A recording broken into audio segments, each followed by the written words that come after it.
Hello అండి, welcome to law excellence. ఈరోజు మనం ఏప్రిల్ 17 నాటి ఈనాడు న్యూస్ పేపర్లోని ఇంపార్టెంట్ కరెంట్ అఫైర్స్ గురించి డిస్కస్ చేద్దామండి. బిఫోర్ దట్ మనము ప్రీవియస్ క్లాస్లోని క్వశ్చన్ గురించి చూద్దాము. డీలిమిటేషన్ కమిషన్కు సంబంధించి క్రింది ప్రకటనలను పరిగణించండి. లాస్ట్ క్లాస్లో మనము డీలిమిటేషన్ కమిషన్ గురించి డిస్కస్ చేయడం జరిగింది. Very very very important topic. ఎవరైనా లాస్ట్ క్లాస్ మిస్ అయ్యి ఉంటే ఒకసారి ఆ క్లాస్ కంప్లీట్ చేయండి. చాలా ఇంపార్టెంట్ టాపిక్. అండ్ ఆ టాపిక్ మీద ఈ క్వశ్చన్ ఇవ్వడం జరిగిందండి. ఇది ప్రీవియస్ యూపీఎస్సీ క్వశ్చన్. సో డైరెక్ట్గా దీనిని తీసుకోవడం జరిగింది. 2 స్టేట్మెంట్స్ ఉన్నాయి. కరెక్ట్ స్టేట్మెంట్స్ని ఐడెంటిఫై చేద్దాం. స్టేట్మెంట్ 1 చూడండి. డీలిమిటేషన్ కమిషన్ ఉత్తర్వులను న్యాయస్థానంలో సవాలు చేయలేరు. ఎస్, డీలిమిటేషన్ కమిషన్ అనేది చాలా శక్తివంతమైన బాడీ, హై పవర్డ్ బాడీ. దీనికి సుప్రీంకోర్టు ప్రస్తుత లేదా మాజీ న్యాయమూర్తి అధ్యక్షత వహిస్తారు.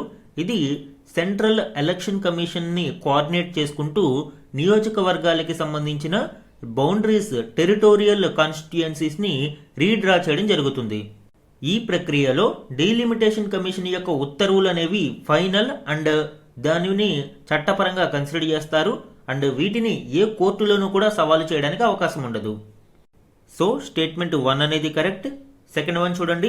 డీలిమిటేషన్ కమిషన్ ఉత్తర్వులను లోక్సభ లేదా రాష్ట్ర శాసనసభ ముందు ఉంచినప్పుడు ఆ ఉత్తర్వులలో ఎలాంటి మార్పులు చేసే అధికారం వాటికి ఉండదు. ఎస్, ఈ స్టేట్మెంట్ కూడా కరెక్టేనండి. ఈ డీలిమిటేషన్ కమిషన్ యొక్క ఉత్తర్వులను లోక్సభ అయితే లోక్సభలో ప్రవేశపెడతారు. అసెంబ్లీ నియోజకవర్గాలకి సంబంధించినప్పుడు దీనిని ఆ రాష్ట్ర శాసనసభ ముందు ప్రవేశపెడతారు. అయితే కేవలం ఇక్కడ ప్రవేశపెట్టడం జరుగుతుంది, చర్చ మాత్రమే జరుగుతుంది తప్ప ఈ ఉత్తర్వులకు మార్పులు చేసే అధికారం లోక్సభకు గాని రాష్ట్రాల శాసనసభలకు గాని ఉండదు. కాబట్టి సెకండ్ స్టేట్మెంట్ కూడా కరెక్టే. ఆన్సర్ ఏమవుతుంది అండి అప్పుడు? C, both 1 and 2 are correct. ఇక్కడ ఈరోజు మన ఫస్ట్ ఆర్టికల్ చూడండి.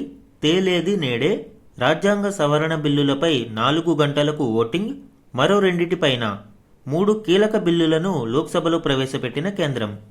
ఈ ఆర్టికల్ రీసెంట్గా కేంద్రం 3 కీలక బిల్లులను లోక్సభలో ప్రవేశపెట్టడం జరిగింది.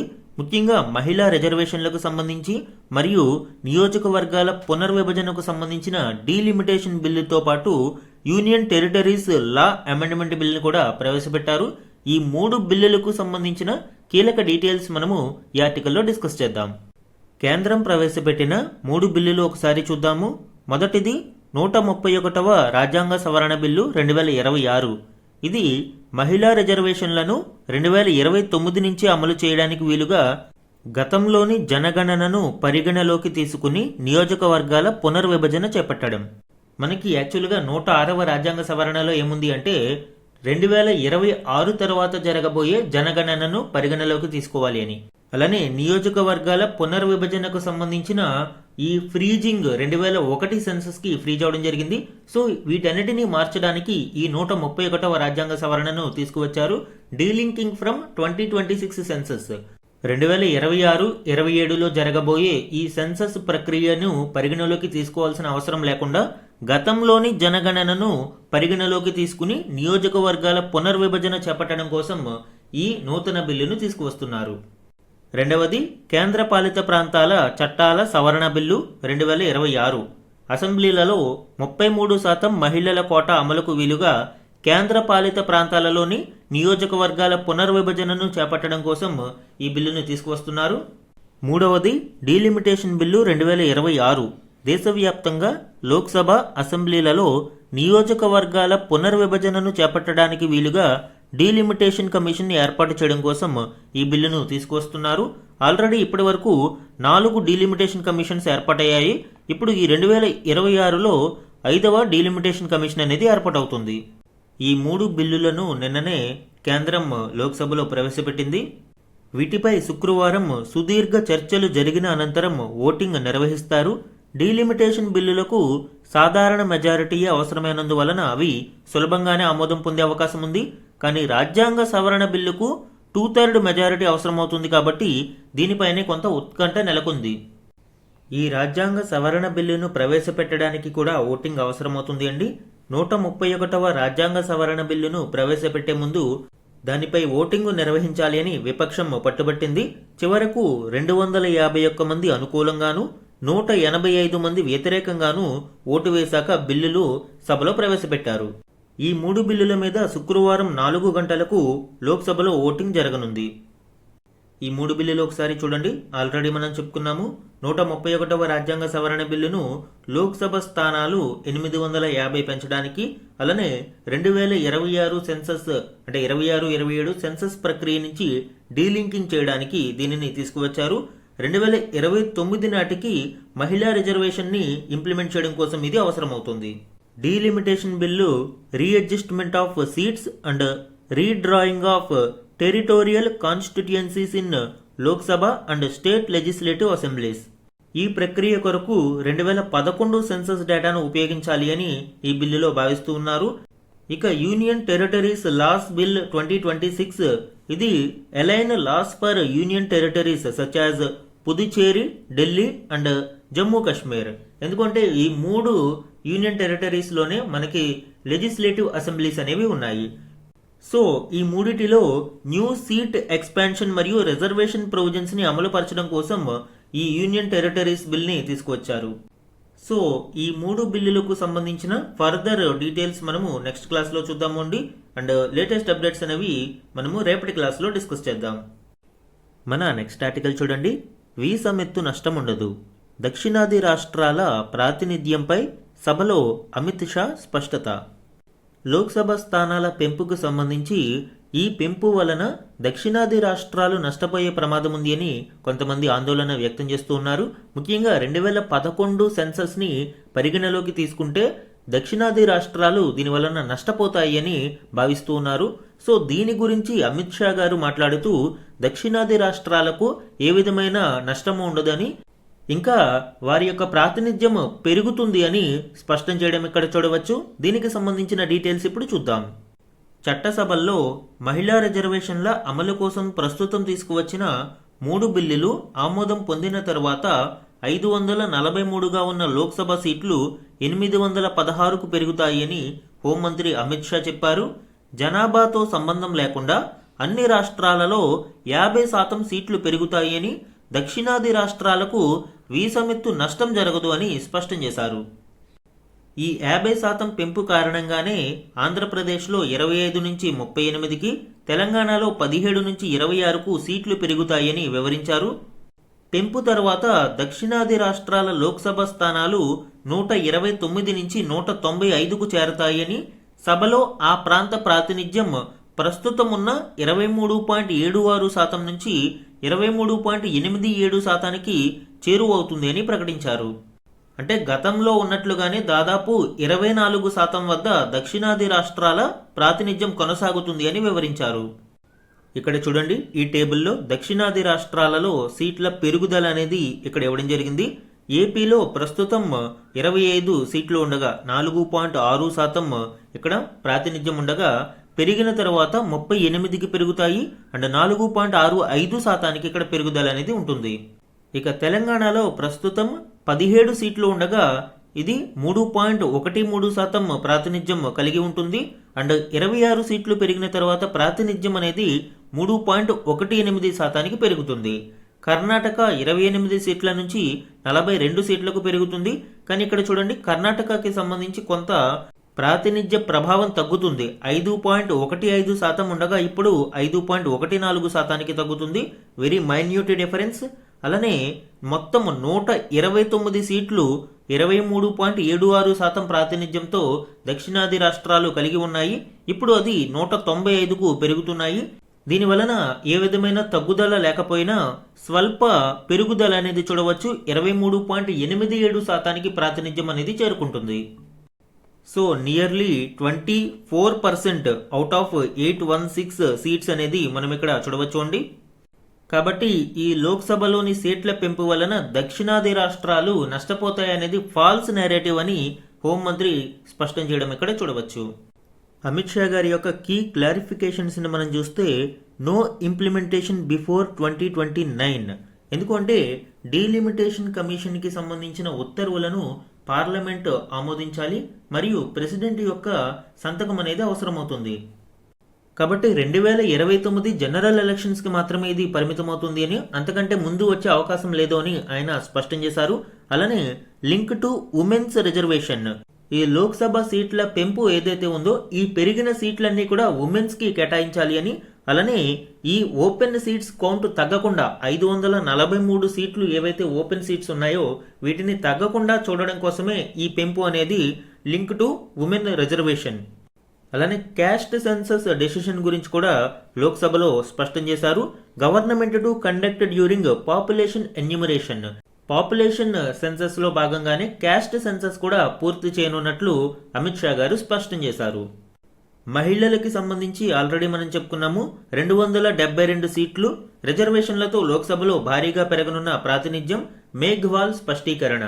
డీలిమిటేషన్ కి సంబంధించి లోక్సభలో సీట్లు 816కు చేరుకుంటాయని, వాటిలో పెరిగిన 272 సీట్లు మహిళలకు రిజర్వ్ అవుతాయని కేంద్ర న్యాయశాఖ మంత్రి అర్జున్ రామ్ మేఘ్వాల్ స్పష్టం చేశారు. దీని వలన పురుషులకు గాని ఏ రాష్ట్రానికి గాని నష్టం జరగబోదు అని స్పష్టం చేశారు. మహిళా రిజర్వేషన్ల చట్టానికి అనుబంధంగా సవరణలు, డీలిమిటేషన్ కమిషన్ ఏర్పాటు, కేంద్రపాలిత ప్రాంతాలలో డీలిమిటేషన్ కోసం ఉద్దేశించిన 3 బిల్లులను గురువారం కేంద్రం ప్రవేశపెట్టింది. ఈ సందర్భంగా మంత్రి ఈ విషయాన్ని స్పష్టం చేశారు. మహిళల కోటాలో ఎస్సీ, ఎస్టీలకు ఉప కోటా ఉంటుంది అని తెలిపారు. ప్రస్తుతం జరుగుతున్న జనగణనను తీసుకుని డీలిమిటేషన్ చేస్తే 2029 నాటికి మహిళా కోటాను అమలు చేయలేము, కాబట్టి ఈ సవరణలను చేస్తున్నామని ఆయన స్పష్టం చేశారు. అమిత్ షా కూడా దీని గురించి స్పష్టం చేయడం ఇక్కడ చూడవచ్చు. పెరిగిన సీట్లన్నీ మహిళలకే వెళ్తాయి అని, మిగిలిన 543 సీట్లు ఓపెన్ గా ఉంటాయని, అందులోనూ మహిళలు పోటీ చేయవచ్చు అని చెప్పారు. అయితే మతపరమైన రిజర్వేషన్లు ఉండవని అమిత్ షా పేర్కొన్నారు. అటువంటి కోటా రాజ్యాంగ విరుద్ధమని ఆయన స్పష్టం చేశారు. సో ఇది ఈ 3 బిల్లులకు సంబంధించి లోక్సభలో హోంమంత్రి అమిత్ షా మరియు న్యాయశాఖ మంత్రి అర్జున్ రామ్ మేఘ్వాల్ గారు పేర్కొన్న విషయాలు. మన నెక్స్ట్ ఆర్టికల్ చూడండి. స్త్రీ సాధికారతకు సామాజిక సంకెళ్ళు. ఈ ఆర్టికల్ భారతదేశంలో ఉమెన్ ఎంపవర్మెంట్కి సంబంధించిన కీలక అంశాలు అండ్ కొన్ని గణాంకాలను వివరిస్తూ ఉంది. ఇందులోని కీ పాయింట్స్ ఇప్పుడు చూద్దాం. సింపుల్గా ఒక ఇన్ఫోగ్రాఫిక్ ఇమేజ్లో దీనిని మనము డిస్కస్ చేద్దామండి. అసలు భారతదేశంలో మహిళా సాధికారతకు ఉన్న మేజర్ బ్యారియర్స్ ఏంటి? ఒకటి, ఎడ్యుకేషనల్ హర్డిల్స్, అంటే మహిళలకు చదువుకోవడానికి తగినన్ని అవకాశాలను ఇవ్వకపోవడం. 10వ తరగతి తర్వాత డ్రాప్అవుట్ రేట్ని మనము పరిశీలిస్తే ఎక్కువగా బాలికలలో ఈ డ్రాప్అవుట్ అనేది కనిపిస్తూ ఉంటుంది. రాష్ట్రాల వారీగా మనము కొన్ని గణాంకాలని చూస్తే తెలంగాణ మహిళలలో 10వ తరగతికి మించి చదువుకోగలుగుతున్న వారి సంఖ్య కేవలం 34.5%మేనని రీసెంట్ సోషియో ఎకనామిక్ సర్వే తెలియజేస్తుంది. అలానే బీహార్లో 60%, మధ్యప్రదేశ్, అస్సాంలలో 53%, గుజరాత్లో 50%, యూపీ, పశ్చిమ బెంగాల్లో 43% బాలికలు హయ్యర్ సెకండరీ విద్యకు నోచుకోలేకపోతున్నారు. వీళ్ళంతా కూడా ఫర్దర్ ఎడ్యుకేషన్ని అందుకోలేకపోతున్నారు. ఇక ఈశాన్య రాష్ట్రాలతో పాటు ఒడిశా, రాజస్థాన్, ఛత్తీస్గఢ్, కర్ణాటక, ఏపీ, మహారాష్ట్ర, హర్యానా వంటి చోట్ల కూడా చాలామంది అమ్మాయిలు పై చదువులకు వెళ్ళలేకపోతున్నారు. ముఖ్యంగా పేదరికం, లింగ వివక్షలతో అమ్మాయిలు పుస్తకాలకు దూరమై 4 గోడలకే పరిమితమవుతూ ఉన్నారు. మరొక ప్రధాన సమస్య ఏంటండి? Child marriage. ఒక పక్కన విద్యను అందించకపోవడంతో పాటు మరొక పక్కన చైల్డ్ మ్యారేజ్కి వీళ్ళు బలి అవుతూ ఉంటే దీని వలన శారీరక సమస్యలు కూడా ఎదురవుతూ ఉన్నాయి. శారీరకంగాను మానసికంగాను కూడా బాలికలు ఈ బాల్య వివాహాల వలన ఇబ్బందులకు గురి అవుతున్నారు. గణాంకాలను మనం పరిశీలిస్తే భారతదేశంలో ప్రపంచంలోనే అత్యధికంగా 22.3 కోట్ల మంది బాలికలు బాల్య వివాహాలకి చేసుకుని ఉన్నారు. అండ్ అందులో 10.2 కోట్ల మంది 15 ఏళ్ల కంటే తక్కువ వయసులోనే బాల్య వివాహాలకి బలి అయిపోయి ఉన్నారు. ఇదంతా కూడా ఐక్యరాజ్య సమితి యొక్క యూనిసెఫ్ విభాగం తెలియజేస్తుంది అండి. అలానే ప్రతి ఏటా భారతదేశంలో 15 లక్షల మంది బాలికలు బాల్య వివాహాలకు గురి అవుతున్నారు అని జాతీయ బాలల హక్కుల పరిరక్షణ సంఘం ఆందోళన వ్యక్తం చేస్తూ ఉంది. అండ్ మరొక ప్రధానమైన హర్డిల్ ప్యాట్రియార్కల్ మైండ్ సెట్. పితృస్వామ్య భావనలు ఇంకా మన సమాజంలో బలంగా పాతుకునిపోయి ఉన్నాయి. ట్రెడిషనల్ సోషల్ నార్మ్స్ ఇవన్నీ కూడా మహిళలు, బాలికలకు అనేక రెస్ట్రిక్షన్స్ని ఏర్పాటు చేసి వాళ్ళ యొక్క ఎదుగుదలకు వాళ్ళ యొక్క అభివృద్ధికి అడ్డుపడుతూ ఉన్నాయి. మరి మహిళా సాధికారతను సాధించాలి అంటే తీసుకోవాల్సిన చర్యలు ఏంటి, డ్రైవింగ్ ఫోర్సెస్ ఏంటి వీటికి అంటే ఎడ్యుకేషన్ అండ్ స్కిల్లింగ్, విద్య మరియు నైపుణ్యం అనేది చాలా ప్రధానమైన ఆయుధం. విద్యను అందించడం ద్వారా ఏది మంచి ఏది చెడు అనేది తెలియజేయగలుగుతాము. అలానే స్కిల్ ట్రైనింగ్ ద్వారా వాళ్ళు సమాజంలో ఎకనామిక్ యాక్టివిటీలో పార్టిసిపేట్ చేయగలిగే క్యాపబిలిటీస్ని అందిస్తాము. అలానే పొలిటికల్ లీడర్షిప్ కూడా మనకి చాలా ఇంపార్టెంట్ అండి. పొలిటికల్ లీడర్షిప్ ఇంక్రీజ్ అవ్వడం వలన ఫీమేల్ రిప్రజెంటేషన్ పెరిగే కొద్దీ మహిళల సమస్యల మీద గొంతు విప్పే వాళ్ళు ఉంటారు. అలానే పాలసీ మేకింగ్ లో కూడా మహిళా భాగస్వామ్యం పెంపొందించడంతో మహిళా సాధికారతకు అవసరమైన పథకాలు కావచ్చు, అవసరమైన విధానాల రూపకల్పనకు దోహదపడుతుంది. And economic participation especially financial independence అనేది మహిళలకు చాలా ఇంపార్టెంట్ అండి. ఫైనాన్షియల్ ఇండిపెండెన్స్ వచ్చినప్పుడు, ఆర్థిక స్వాతంత్ర్యం ఉన్నప్పుడే సామాజిక అసమానతలను ఎదిరించి మహిళా సాధికారత వైపు అడుగు వేయడానికి అవకాశం ఉంటుంది. మహిళా సాధికారత వలన భారతదేశానికి ప్రయోజనం ఏంటి, దేశ ప్రయోజనం ఏ విధంగా ఉంటుంది? Focused policy making on health, education and sanitation. Decision making లో మరింత వైవిధ్యం అనేది ఉంటుంది అండ్ మరిన్ని ఆలోచనలు ఉంటాయి. ఎస్పెషల్లీ మహిళల యొక్క ఆలోచనలతో మనము హెల్త్, ఎడ్యుకేషన్, శానిటేషన్ ఇటువంటి విషయాలలో ఫోకస్డ్ పాలసీ మేకింగ్ మీద దృష్టి పెట్టడానికి అవకాశం ఉంటుంది. ఇక ఎకానమీ పరంగా సిగ్నిఫికెంట్ జీడిపి గ్రోత్, ఎందుకంటే women participation in labour force, work force అనేది పెరుగుతుంది. ఆటోమేటిక్గా మనకి హ్యూమన్ రిసోర్సెస్ అనేవి ఇంప్రూవ్ అవుతాయి. దెన్ జీడిపి గ్రోత్ అనేది బాగుంటుంది. బట్ కరెంట్ స్టేటస్ మనము గణాంకాలని ఒకసారి చూస్తే నేషనల్ ఫ్యామిలీ హెల్త్ సర్వే 5 ప్రకారం దేశవ్యాప్తంగా 15 నుంచి 49 ఏళ్ల వయసులోని వివాహితులలో ఏదో ఒక పనిలో నిమగ్నమైన వారు, అంటే ఏదో ఒక జాబ్లో ఉన్నవారు కేవలం 32% మంది ఉన్నారు. అలానే రీసెంట్ ప్రపంచ బ్యాంక్ నివేదిక కూడా 2025లో భారతీయ శ్రామిక శక్తిలో మహిళల వాటా 32.4% ఉంది అని పేర్కొంది. జనాభాలో సగభాగం ఉన్న మహిళల యొక్క వాటా వర్క్ ఫోర్స్ లో మాత్రం 32%కి పరిమితమవుతూ ఉంది. ఒకవేళ శ్రామిక శక్తిలో స్త్రీల భాగస్వామ్యాన్ని మనము పెంచగలిగితే భారత జీడిపిలో 30% వృద్ధి సాధ్యమవుతుంది అనేది అంచనా. అందువల్లనే విద్య, ఉపాధి రంగాలలో అమ్మాయిల ప్రవేశాన్ని ప్రోత్సహించాలి. తద్వారా మనకి ఓవరాల్ జీడిపి గ్రోత్ అనేది బాగుంటుంది. అలానే ఈ మహిళా సాధికారతను ప్రోత్సహించడం వలన బెటర్ ఫ్యామిలీ వెల్ బీయింగ్, ఆ కుటుంబం అనేది బాగుంటుంది. ఎందుకంటే మహిళ విద్యావంతురాలైతే ఆటోమేటిక్గా ఆ కుటుంబము చాలా చక్కగా ఉంటుంది. అందుకే మనకి తెలుగులో ఒక సామెత కూడా ఉంది, ఇంటికి దీపం ఇల్లాలు అని. అనగా ఆ ఇంటిలో ఆ ఇల్లాలు బాగుంటే, అంటే మంచిగా చదువుకుని అన్నీ తెలిసిన ఆవిడ అయి ఉంటే ఆటోమేటిక్గా ఆ ఫ్యామిలీ చాలా బాగుంటుంది. వన్స్ ఫ్యామిలీ బాగుంది అంటే సొసైటీ బాగుంటుంది. సొసైటీ బాగుంటే స్ట్రాంగర్ అండ్ హెల్దియర్ కమ్యూనిటీస్ అనేవి డెవలప్ అవుతాయి. అండ్ ఇది దేశ ప్రయోజనాలకు ఒక మంచి బాటగా మారుతుంది.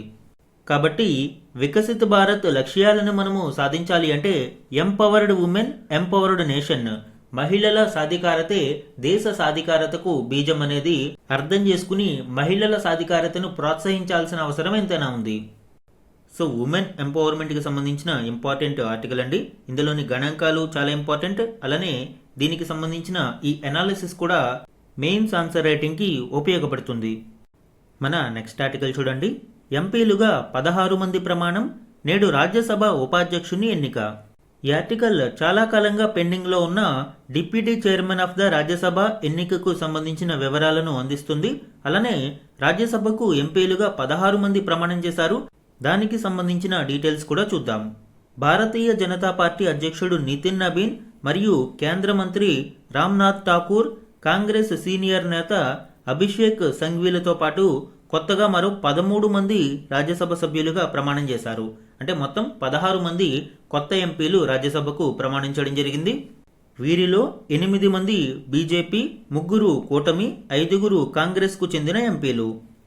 ఉపరాష్ట్రపతి మరియు రాజ్యసభ చైర్మన్ అయిన సిపి రాధాకృష్ణన్ వీరితో ప్రమాణం చేయించారు. అలానే రాజ్యసభ ఉపాధ్యక్షుడి స్థానానికి సంబంధించి నామినేట్ అయిన వారిలో హరివంశ్ నారాయణ్ సింగ్కు మద్దతుగా 5 నోటీసులు వచ్చాయి. ప్రతిపక్షాలు తమ అభ్యర్థికి మద్దతునిస్తూ ఎలాంటి నోటీసు జారీ చేయలేదు. దీంతో హరివంశ్ ఎన్నిక ఏకగ్రీవం అయ్యే అవకాశం ఉంది అని అభిప్రాయాలు వ్యక్తమవుతున్నాయి. అసలు రాజ్యసభ డిప్యూటీ చైర్మన్ యొక్క ఎన్నికల విధానం ఏ విధంగా ఉంటుంది? రాజ్యాంగంలోని 89వ ఆర్టికల్ దీని గురించి వివరిస్తుంది. Eligibility must be a sitting member of the Rajya Sabha. రాజ్యసభకి సంబంధించి ఖచ్చితంగా సిట్టింగ్ ఎంపీ అయి ఉండాలి. అంటే క్వాలిఫికేషన్స్ రాజ్యసభ ఎంపీకి ఉండాల్సిన క్వాలిఫికేషన్స్ ని కలిగి ఉండాలి. అండ్ ఎలక్షన్ ప్రాసెస్ మనం చూస్తే date fixed by the chairman. ఉపరాష్ట్రపతి అండ్ రాజ్యసభ చైర్మన్ దీనిని ఫిక్స్ చేయడం జరుగుతుంది. And any MP moves a motion proposing a candidate. ఏ ఎంపీ అయినా ఈ అభ్యర్థిని ప్రపోజ్ చేస్తూ మోషన్ ని పాస్ చేయవచ్చు. And must be seconded by another member. అలా పాస్ చేసిన మోషన్ ని సపోర్ట్ చేస్తూ అనదర్ ఎంపీ దీనికి మద్దతు ఇవ్వాలి. అంటే ఇద్దరు, ఒకళ్ళు మోషన్ ని పాస్ చేయాలి, ఇంకొకళ్ళు ఆ తీర్మానానికి మద్దతు ఇవ్వాలి. Then candidate submits return declaration of willingness. ఎవరైతే ఈ ప్రపోజ్డ్ పర్సన్ ఉన్నారో ఆ పర్సన్ తన యొక్క అంగీకారాన్ని తెలుపుతూ రిటర్న్ డిక్లరేషన్ అందించాల్సి ఉంటుంది. తరువాత ఎలక్షన్ బై సింపుల్ మెజారిటీ, సాధారణ మెజారిటీతో ఈ ఎలక్షన్ అనేది జరుగుతుంది. ఓటింగ్ రాజ్యసభ ఉపాధ్యక్షుడు ఈ విధంగా ఎన్నుకోవడం జరుగుతుంది. ఇక్కడ ఎలక్టోరల్ కాలేజ్ అంటే ఏంటండి? ఓన్లీ రాజ్యసభ మెంబర్స్ మాత్రమే ఇందులో ఎలక్టోరల్ సభ్యులుగా ఉంటారు. టర్మ్ అండ్ రిమూవల్ మనం చూస్తే typically aligns with their tenure as N MP. ఎంపీగా ఎంతకాలం అయినా పదవిలో ఉంటారు. అంటే 6 సంవత్సరాల పాటు పదవిలో కొనసాగడానికి అవకాశం ఉంటుంది. ఇక రిమూవల్ ప్రాసెస్ చూస్తే రిక్వైర్స్ ఎఫెక్టివ్ మెజారిటీ. ఇందాక మనం చూసాము ఓటింగ్ కి మాత్రం సింపుల్ మెజారిటీ సరిపోతుంది ఎన్నికవడానికి, కానీ తొలగించడానికి ఇక్కడ ఎఫెక్టివ్ మెజారిటీ అవసరమవుతుంది. Majority of then members after a 14 day notice. అంటే 14 రోజుల నోటీసు గడువు ఇచ్చిన తరువాత రాజ్యసభలోని ఎఫెక్టివ్ మెజారిటీ అప్పటి వేకెన్సీస్ ని తీసివేయగా రాజ్యసభ యొక్క మొత్తం మెజారిటీ ఎంతైతే ఉందో ఆ ఎఫెక్టివ్ మెజారిటీతో తొలగించాల్సి ఉంటుంది. రోల్ అండ్ రెస్పాన్సిబిలిటీస్ చూస్తే ప్రిసైడింగ్ ఆఫీసర్, చైర్మన్ అంటే ఉపరాష్ట్రపతి పదవి ఖాళీగా ఉన్నప్పుడు గాని లేదా ఉపరాష్ట్రపతి అందుబాటులో లేనప్పుడు గాని ఈయన ప్రిసైడింగ్ ఆఫీసర్ గా బాధ్యతలు నిర్వహిస్తారు. అలానే independence, not subordinated to the chairman, directly responsible to the Rajya Sabha. అంటే ఓటింగ్ కి సంబంధించి usually does not vote unless there is a tie. Presiding officer గా వ్యవహరించినప్పుడు ఆయన మొదటిసారి ఓటు వేయడానికి ఉండదు. బట్ టై అయిన సందర్భంలో కాస్టింగ్ ఓట్ ని ఉపయోగించుకుని టై బ్రేక్ అనేది చేస్తారు. సో ఇప్పుడు రాజ్యసభ డిప్యూటీ చైర్మన్ గా హరివంశ్ సింగ్ నారాయణ్ గారు 3వసారి అన్అపోజ్డ్ గా ఎన్నిక కానున్నారు. మన నెక్స్ట్ ఆర్టికల్ చూడండి. ఇస్రో ఉపగ్రహాలకు 1.5 సార్లు హెచ్చరికలు. భూకక్షలో పరిభ్రమిస్తున్న భారత ఉపగ్రహాలు ఢీ కొట్టుకునే పరిస్థితిని నివారించడానికి గత ఏడాది 1.5 పైగా హెచ్చరిక సందేశాలు జారీ అయ్యాయి. ఇందులో భాగంగా భూ అనువర్తిత కక్షలోని ఉపగ్రహాలకు సంబంధించి ఢీ కొట్టుకునే పరిస్థితిని నివారించడానికి 4 సార్లు, NASA, ISRO synthetic aperture radar సహా దిగువ భూకక్ష ఉపగ్రహాల కోసం 14 సార్లు విన్యాసాలు చేపట్టాల్సిన అవసరం ఏర్పడింది. అంటే అవకాశం ఉన్న చోట కక్షీయ నిర్వహణలో సర్దుబాట్లు చేయడం ద్వారా ఈ ముప్పును తొలగిస్తూ ఉన్నారు. దీనిని బట్టి ఏమర్థమవుతుంది? రోదసిలో మానవ తయారీ వస్తువుల సంఖ్య గణనీయంగా పెరుగుతున్నట్లు స్పష్టమవుతుంది. లాస్ట్ ఇయర్ గణాంకాలని మనం చూస్తే 328 అంతరిక్ష ప్రయోగ ప్రయత్నాలు జరిగాయి. ఒక సంవత్సరంలో ఇన్ని ప్రయోగాలు జరగడం ఇదే మొదటిసారి. అండ్ ఈ 328లో 315 ప్రయోగాలు విజయవంతమయ్యాయి. వీటి ద్వారా మొత్తం 4198 ఉపగ్రహాలు కక్షలోకి చేరాయి. మొత్తం మీద 2025లో మనం చూస్తే 4651 వస్తువులు కక్షలో పాగా వేశాయి. అంతకు ముందు సంవత్సరం వాటి సంఖ్య 3135గా ఉంది. భారత ప్రభుత్వానికి సంబంధించి భూ దిగువ కక్షలో 22, భూ అనువర్తిత కక్షలో 31 ఉపగ్రహాలు, భూ అనువర్తిత బదిలీ కక్షలో NVS-2 శాటిలైట్ ఉన్నాయి. అంటే లో ఎర్త్ ఆర్బిట్ లో 22, జియో స్టేషనరీలో 31, జియో స్టేషనరీ ట్రాన్స్ఫర్ ఆర్బిట్ లో ఒక శాటిలైట్ NVS-2 ఉన్నాయి. అండ్ ఈ డీటెయిల్స్ అన్ని మనము డిస్కస్ చేయడం జరిగింది అండి. ఇక్కడ ఇండియన్ లెగసీ మనం చూస్తే లెగసీ డెబ్రిస్ 129 ట్రాకబుల్ పీసెస్ ఉన్నాయి. ఇవి ఏ క్షణంలోనైనా మన ఉపగ్రహాలని తాకితే అవి అన్ని కూడా కొలాప్స్ అయ్యే ప్రమాదం చాలా ఉంటుంది. స్పేస్ డెబ్రిస్ అనేది చాలా చాలా ప్రమాదకరం అండి. అందుకే ఇటీవల ఈ స్పేస్ డెబ్రిస్ మీద కంట్రీస్ అన్ని దృష్టి సారిస్తూ ఉన్నాయి. ఇందులో భాగంగానే రీయూజబుల్ వెహికల్స్ని లాంచ్ చేయడానికి ప్రయోగాలు జరుగుతున్నాయి. నెక్స్ట్ ఆర్టికల్ చూడండి. యురేనియం అప్పగింతకు ఇరాన్ అంగీకారం, ట్రంప్. ఈ article recent ongoing US Iran వారికి సంబంధించిన లేటెస్ట్ డెవలప్మెంట్స్ని వివరిస్తుంది. ఇందులోని కీ పాయింట్స్ చూడండి. ఇరాన్తో శాంతి ఒప్పందం కుదుర్చుకునేందుకు మొగ్గు చూపుతున్న అమెరికా అధ్యక్షుడు డొనాల్డ్ ట్రంప్ తాజాగా కీలక వ్యాఖ్యలు చేశారు. శుద్ధి చేసిన యురేనియం నిల్వలను తమకు అప్పగించేందుకు టెహ్రాన్ అంగీకరించినట్లు చెప్పారు. ప్రస్తుతం ఇరు పక్షాల మధ్య సంప్రదింపులు విజయవంతంగా సాగుతున్నాయని ఆయన పేర్కొన్నారు. అలానే అమెరికా రక్షణ మంత్రి పీట్ హెగ్సెత్ మాట్లాడుతూ ఇరాన్ ఎప్పటికీ అణ్వస్త్రాన్ని పొందకుండా తాము నిలువరిస్తామని ఇక్కడ పేర్కొనడం చూడవచ్చు. అలానే తమతో చర్చలు జరిపి ఒప్పందం కుదుర్చుకోవడం మినహా టెహ్రాన్ ఎదుట మరో ప్రత్యామ్నాయం లేదని, ఒప్పందం కుదరకపోతే మళ్లీ దాడులకు దిగుతామని హెచ్చరించారు. అలానే ఇరాన్ చమురు మీద ఆంక్షలను విధిస్తూ అమెరికా ప్రకటనను ఇక్కడ చూడవచ్చు. టెహ్రాన్ చమురు ఎగుమతులతో సంబంధాలున్న వ్యక్తులతో పాటు సంస్థలు, నౌకలన్నిటికీ ఇవి వర్తిస్తాయని అమెరికా హెచ్చరించింది. ఆన్గోయింగ్ యుఎస్ ఇరాన్ వారికి సంబంధించిన లేటెస్ట్ డెవలప్మెంట్స్ అండి. అండ్ దీనికి సంబంధించిన మరిన్ని డీటెయిల్స్ కమింగ్ క్లాసెస్లో చూద్దాం. ఈరోజు మన క్వశ్చన్ ఆఫ్ ద డే గురించి చూడండి. 131వ రాజ్యాంగ సవరణ బిల్లుకు సంబంధించిన డీటెయిల్స్ మనము ఈరోజు డిస్కస్ చేయడం జరిగింది. ఆ కంటెక్స్ట్లో ఈ క్వశ్చన్ని ఫ్రేమ్ చేశాను అండి. అండ్ దీనిలో కరెక్ట్ ఆప్షన్ ఐడెంటిఫై చేసి ఆన్సర్ని కమెంట్ సెక్షన్లో కమెంట్ చేయండి. ఇది ఈరోజు ఈనాడు న్యూస్ పేపర్లోని ఇంపార్టెంట్ కరెంట్ అఫైర్స్ మీద daily analysis. Thank you for watching.